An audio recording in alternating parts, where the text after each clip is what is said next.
इंद्र भगवान का एक कोड़ा कोड़ी सागर के अंदर सिर्फ 24 तीर्थंकरों का ही होता है। और 24 तीर्थंकर जो होते हैं कि उनका जैसा आदिनाथ का पंच कल्याणक हुआ वैसा का वैसा ही मार स्वामी का हुआ, क्योंकि पुण्य ऐसा ही विशाल था। तीर्थंकर पुण्य प्रकृति थी।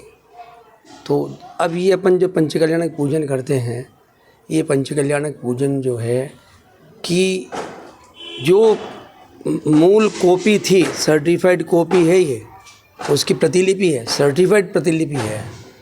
तो इस पंच कल्याणक को करने से हमें श्रावकों को विशेष पुण्य की प्राप्ति होती है, क्योंकि महापूजा कहलाती है। तो उसमें विशेष पुण्य की प्राप्ति होती है। और जिसका भाग्य प्रबल होता है उसी धरती पे पंच कल्याणक होते हैं, और वही उसके पात्र बन पाते हैं, जिसको सौदर्म इंद्र, कुबेर, ईशान इंद्र, सनत कुमार, महेंद्र, ब्रह्म, ब्रह्मोत्तर, लांतव, कापिल, शुक्र, माँ शुक्र, सतार, सहस्त्रार, आनंद, प्राणत, ये क्या 16 स्वर्गों के देव हैं, बड़े बड़े इंद्राधिपति हैं। तो वो बनते हैं, तो उनकी उस समय जब बनते हैं उस समय उनकी वही भावना होती है। ऐसे ही माता पिता बनाते हैं। भगवान के माता पिता कौन जो होते हैं? जो ब्रह्मचर्य व्रत को धारण करता है, क्योंकि भगवान अपनी माता के, अपने पिता के एक ही संतान, अपनी माता के एक ही संतान होते हैं। उनकी पत्नियां तो कई हो सकती है, क्योंकि जैसे आदिनाथ भगवान, जैसे शांतिनाथ भगवान, जैसे कुंतुनाथ भगवान, ये चक्रवर्ती थे। हरनाथ भगवान चक्रवर्ती थे, तो इनकी 96 रानियाँ होती हैं। लेकिन जो माता होती है उनके एक ही पुत्र होते हैं। इसलिए जो माता पिता बनते हैं उनको ब्रह्मचर्य व्रत का धारण करना पड़ता है। ये हुई मतलब भगवान गर्भ कल्याणक। जिस समय भगवान का गर्भ कल्याणक होता है तो देवताओं के यहाँ पर पता लगता है कि 6 महीने पूर्व भगवान गर्भ में आने वाले हैं। तो 6 महीने पूर्व गर्भ में जब आते हैं तो ऊपर सौदर्म इंद्र को ऐसा कुछ आभास होता है कि भैया गर्भ में आने वाले हैं। तो कुबेर को आज्ञा देता है कि जाइए कुबेर और नगरी की रचना कीजिए। नगरी की रचना करके कुबेर जो है बड़ा विशेष पुण्य का बंद करता है। और उसके बाद के अंदर 15 मास तक रत्न बरसाता नगरी के अंदर। ये उस साथ के अंदर अष्टकुमारियाँ लेके आती है, जो अष्टकुमारियाँ श्री धति, कीर्ति, बुद्धि, लक्ष्मी, शांति, पुष्टि, अति, कन्या। इसके अलावा जो 12 हमारा रुचिकवर द्वीप है, उसकी 8 देवियाँ और आती है। ऐसे कुलाचल, अंत का कुलाचल जो है, उस वो कुंडलवर द्वीप, उसकी 40 देवियाँ आती है। ऐसे 56 देवियाँ आकर के माता की सेवा करती है। तो माता की सेवा करते में जो है अपने आप की जो बुद्धि का काम, माता में बुद्धि की वृद्धि करता है। कीर्ति का काम यशपता का फैलाना है। ऐसे जो उस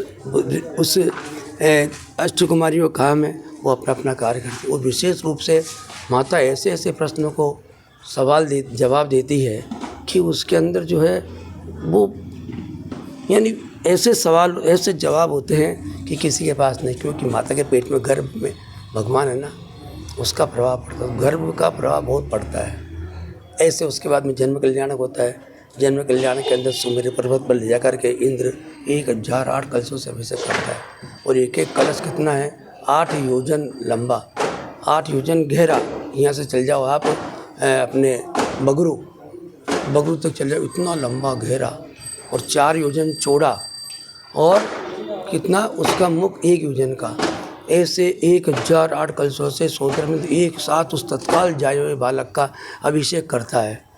ऐसे जैसे समुद्र के अंदर हजारों नदियाँ आकर के गिरती है, इस प्रकार का सीन होता है। देखिए, ये पुण्य की प्रकृति की महिमा है।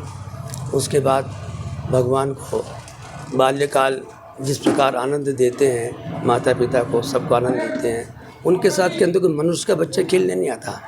उनके साथ तो जो है देवता लोग ही बच्चे का रूप बनाकर खेलने आते हैं। इस प्रकार फिर जब भगवान को दीक्षा, जब वैराग्य होता है तो 12 भावनाओं को चिंतन करते हैं। ये संसार जो है अशरण है, शरणभूत नहीं है, एक अकेला आया हूँ, अकेला जाना हूँ, मुझे किसका है। ऐसे जो 12 भावनाओं का चिंतन करते हैं कि मुझे भी मेरे जीवन का उद्धार करना है, इसलिए मुझे इस चक्कर में नहीं पड़ना, अब तो मुझे दीक्षा धारण करनी है। तो भगवान दीक्षा धारण करने निकल जाते हैं। जैसे ही दीक्षा का विचार आता है, लोकांतिक देव जो एक भवतारी होते हैं, यानी अगले भव में मुक्त जाने वाले होते हैं, वो आकर के भगवान के वैराग्य की अनुमोदना करते हैं। वो अनुमोदना कर चले जाते हैं। उसके बाद जो है इंद्रों के अंदर, वो राजाओं के अंदर बड़ा कंपटीशन होता है। इंद्र कहते हैं कि भगवान के सभी कल्याणक हमने मनाए, हमारी प्रमुखता है। तो वो राजा लोग कहते हैं कि नहीं, आपके क्या, भगवान तो हमारी जाति के थे, मनुष्य जाति के थे, तो हम मनाएंगे। इस प्रकार का बहुत विवाद होता है। आखिर के अंदर जो जितने भी 24 तीर्थंकर हैं, उनकी पालकी का नाम अलग अलग है। भगवान पार्श्वनाथ की पालकी का नाम विमला पालकी था। और जाकर के फिर उन्होंने वहाँ दीक्षा ली। और राजा ब्रह्मदत्त कहो या उनके जाकर के आहार हुआ तो पंचाश्चर्य होते हैं। पंचाश्चर्य में क्या होता है? रत्न वृष्टि, गंधोदक वृष्टि, सुगंधित हवा और पुष्प वृष्टि, इस प्रकार के ऐसे पंचाश्चर्य होते हैं। जय जयकार होता है। और भगवान का सभी कल्याणों के अंदर 12.5 करोड़ प्रकार के बाजे बजते हैं। तो ये भी सीन हमने यहाँ दिखाया था, किस प्रकार बाजे बजते हैं। ऐसे भगवान को केवल ज्ञान का मतलब क्या होता है कि अष्ट कर्म नष्ट हो जाते हैं। तो केवल ज्ञान का मतलब मात्र ज्ञान है। ज्ञान 5 प्रकार के होते हैं: मति ज्ञान, शुद्ध ज्ञान, अवधि ज्ञान, मनपर्य ज्ञान और केवल ज्ञान। मनपर्य ज्ञान तक तो आज किसी को हो सकता है, अवधि ज्ञान तो इस गृहस्थ अवस्था में हो सकता है, लेकिन जो है मनपर्य ज्ञान, विशेष रूप से विशुद्धि वाला ज्ञान जो होता है, वो जो मुनिराज होते हैं उत्कृष्ट तप वाले, उनको होता है। और 5वां ज्ञान केवल ज्ञान, तो वो जो है शरीर अलग है, आत्मा अलग है, इन चीज़ को जो जानता है उसी को केवल ज्ञान की प्राप्ति होता है। तो भगवान केवल ज्ञान के धनी, यानी वो समस्त जितने भी द्रव्य, 6 द्रव्य है, जीव, उद्गल, धर्म, आकाश, काल, ये 6 द्रव्य हैं, उनकी एक एक जितनी पर्याय होती है, उन सबको एक साथ जानना, ये केवल ज्ञान की विशेषता है। किसी को ये नहीं कहते। नाम बता दीजिए, बहुत ज़्यादा बड़ी हो जाएगी ये। ऐसे मोक्ष कल्याण, भगवान आठों कर्मों को नाश कर मोक्ष चले गए। मैं कुमुद चंद्र सोनी इस पंच कल्याण प्रतिष्ठा महोत्सव का मुख्य प्रतिष्ठाचार्य और मेरा अजमेर है, इसलिए मैंने यहाँ पे सारे कार्य बड़ी लगन से, बड़ी ईमानदारी से किए यहाँ पर। जय जिनेन्द्र।